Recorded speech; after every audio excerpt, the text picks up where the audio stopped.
Assalamualaikum warahmatullahi wabarakatuh. Perkenalkan, saya Ananda Tasya Isami, NIM 1614222002. Perkenalkan, nama saya Firtina Cahyani dengan NIM 1614222035. Perkenalkan, nama saya Rabiatul Adawi Alapasu dengan NIM 1614222003. Perkenalkan, nama saya Amelia Daliwa dengan NIM 1614222039. Kami akan membacakan laporan hasil literatur yang telah kami buat dari observasi PAUD MCC. Laporan ini berjudul Gangguan Perkembangan Bahasa pada Anak Usia Dini. Sekian, wassalamualaikum warahmatullahi wabarakatuh. Sebelumnya, masalah yang ada di PAUD MCC yaitu gangguan perkembangan bahasa pada anak usia dini. Kami mengambil 3 artikel yang berkaitan dengan gangguan perkembangan bahasa pada anak usia dini. Yang pertama, pengaruh perkembangan bahasa terhadap perkembangan kognitif anak usia 1-3 tahun.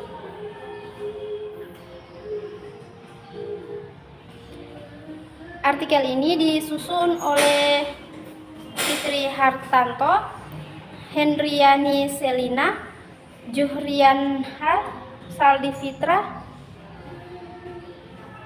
Yang pertama, kemampuan bahasa merupakan salah satu indikator perkembangan kognitif anak. Deteksi dini masalah perkembangan anak sangat menentukan keberhasilan dalam memaksimalkan plastisitas otak pada kompensasi penyimpanan perkembangan. Tujuan mengetahui pengaruh perkembangan bahasa terhadap perkembangan kognitif anak usia 1-3 tahun. Metode penelitian potong lintang pada kunjungan pasien Politeknik Tumbuh Kembang Anak Rumah Sakit Dr. Karyadi Semarang. Gangguan perkembangan bahasa adalah ketidakmampuan atau keterbatasan dalam menggunakan simbol linguistik untuk berkomunikasi secara verbal atau keterlambatan. Kemampuan perkembangan bicara dalam bahasa anak sesuai kelompok umur, jenis kelamin, adat istiadat, dan kecerdasannya. Beberapa data menunjukkan angka kejadian anak dengan keterlambatan bicara cukup merupakan bagian dari gangguan perkembangan anak terjadi pada sekitar 8%.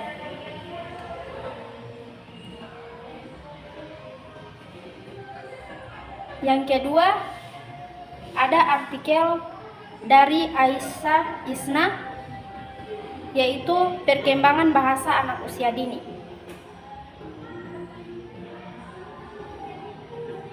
Teori-teori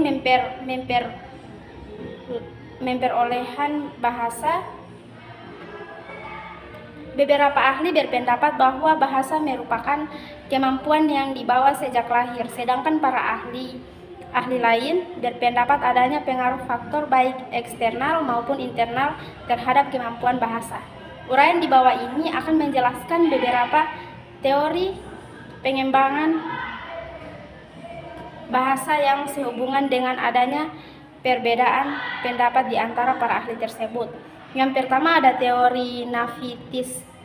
Teori Navitis ini berpandangan bahwa ada unsur keterkaitan yang erat antar faktor biologis dengan perkembangan kemampuan bahasa berupa kemampuan bawaan sejak lahir. Selanjutnya, belajar bahasa tidak dipengaruhi oleh inteligensi maupun pengalaman individu.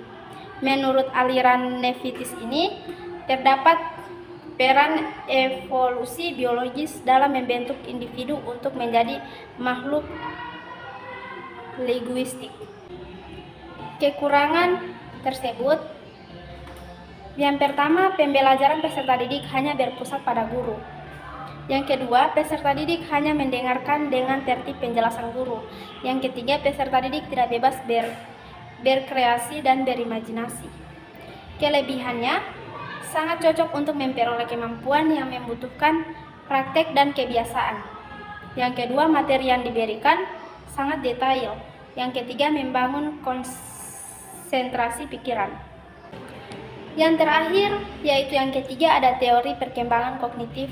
Teori ini beranggapan bahwa berpikir sebagai prasyarat berbahasa terus berkembang sebagai hasil dari pengalaman dan penalaran. Teori ini menerapkan proses berpikir dan penalaran. Salah satu tokoh yang dikemukakan adalah Jean Piaget.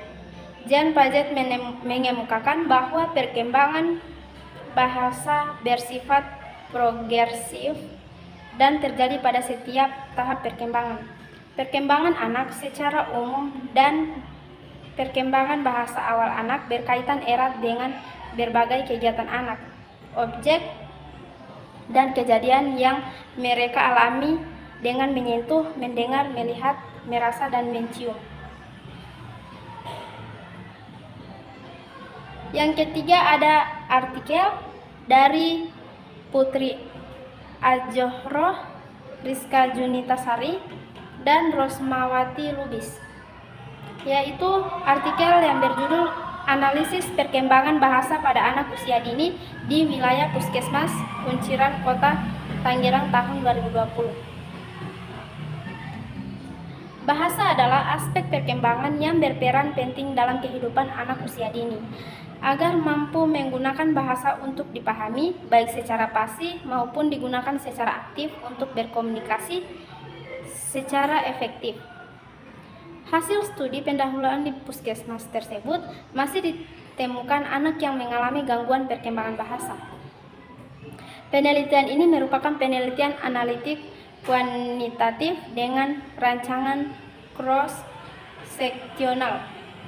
Sampel dan penelitian ini adalah ibu yang mempunyai anak usia dini usia 3-6 tahun pada bulan Mei.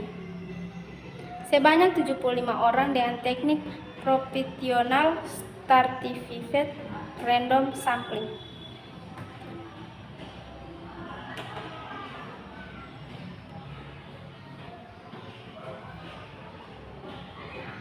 Yang di sini ada pembahasan hubungan antara stimulasi dengan perkembangan bahasa pada anak usia dini. Menjelaskan bahwa stimulasi perkembangan anak bertujuan untuk membantu anak agar dapat mencapai tingkat perkembangan yang optimal sesuai dengan usia anak. Herlock menegaskan bahwa rangsangan atau stimulasi sangat menentukan perkembangan kualitas sel-sel otak manusia bahkan sejak dalam kandungan. Indiarti menambahkan bahwa stimulasi rangsangan berperan penting dalam perkembangan anak. Menurut Hidayat, melalui rangsangan atau stimulasi takil, audio, dan visual dan verbal, sejak dini anak dapat mengeksplorasikan alam sekitarnya dan perkembangan anak dalam sensorik, motorik, dan pendengarannya akan cepat berkembang. Yang kedua adalah hubungan antar pola asuh dengan perkembangan bahasa pada anak usia dini. Menjelaskan bahwa pengasuhan dalam keluarga sangatlah penting untuk perkembangan anak di masa mendatang.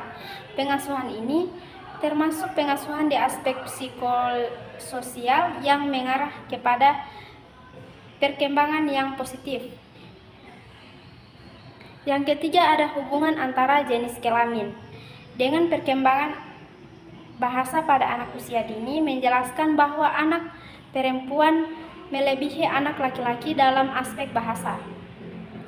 Anak perempuan lebih dahulu mampu berbicara daripada anak laki-laki dan kamus kosakatanya lebih banyak daripada anak laki-laki. Namun, perbedaan jenis kelamin ini akan berkurang secara tajam selaras dengan bergulirnya fase perkembangan dan pertambahan usianya. Sesuai dengan hasil penelitian Holly, jenis kelamin berhubungan dengan perkembangan bahasa. Dalam rahim anak laki-laki mengalami lonjakan testosteron yang dapat membuat otak mereka berkembang secara berbeda dari otak perempuan.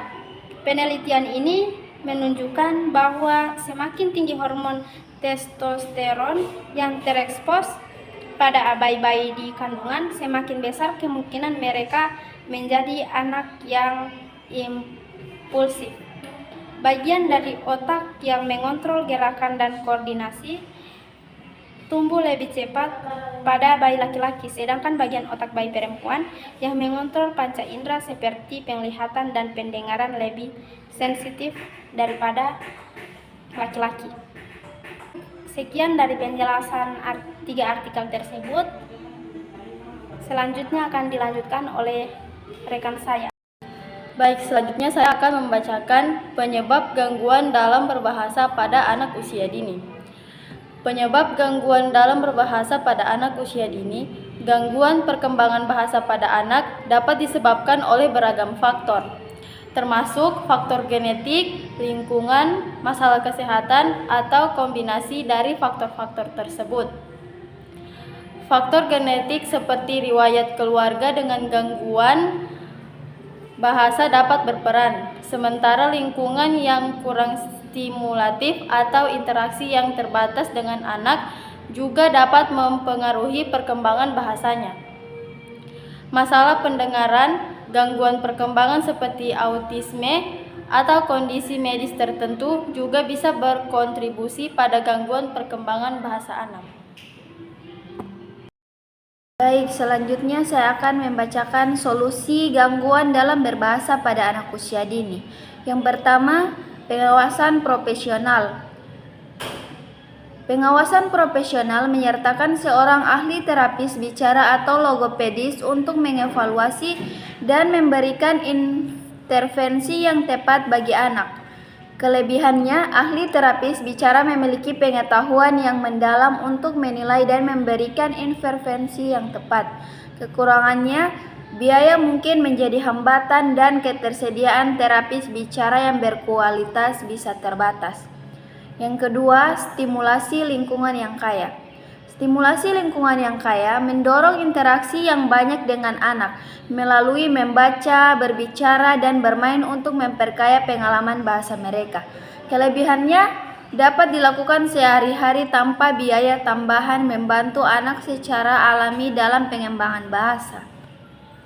Kekurangannya, tidak semua lingkungan sehari-hari tanpa biaya tambahan membantu anak secara alami dalam pengembangan bahasa. Hal ini dapat membutuhkan kesabaran dan konsistensi. Yang ketiga, pendekatan individual.